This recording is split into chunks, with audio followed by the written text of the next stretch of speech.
કેમ છો બધા? મજામાં? જય શ્રી કૃષ્ણ. આજે પોપટ થઈ ગયું. ધવને ખાવા હતા સમોસા અને મેં બનાવ્યો પાપડીનો લોટ.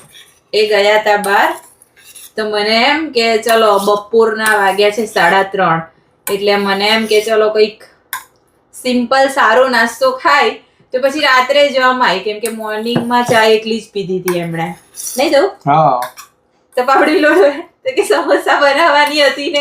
હું તો ઘરે આવ્યો તો મને એમ કે સરસ સમોસા બનાવ્યા છે, કારણ કે ચટણી સમોસા બનાવ્યા એના પહેલા અઠવાડિયા પહેલા ચટણી બનાવી દીધી છે. એ તો બધા જ બનાવીને રાખતા હશે. શું કેવું છે, ગોળ અને આંબલીની, ખજૂરની, કેમ કે એ પછી કામમાં આવી જાય. સમોસામાં જોઈએ જ.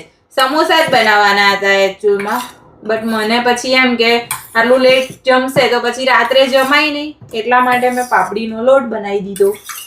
તો આ પેટમાં જઈને જગ્યા તો રોકવાની જ છે ને. એટલું બધું નહીં ને, પછી ખવાશે ને રાત્રે થોડું લેટ, એટલે પેલું મેંદાનું આવે.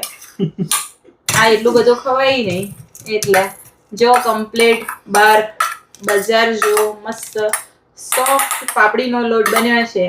અમને લોકોને ખાવાનું બહુ જ ભાવે, તો અમે માંડવી જતા હતા, નહીં છે બરોડામાં. આવો ત્યાર પછી કેનેડા.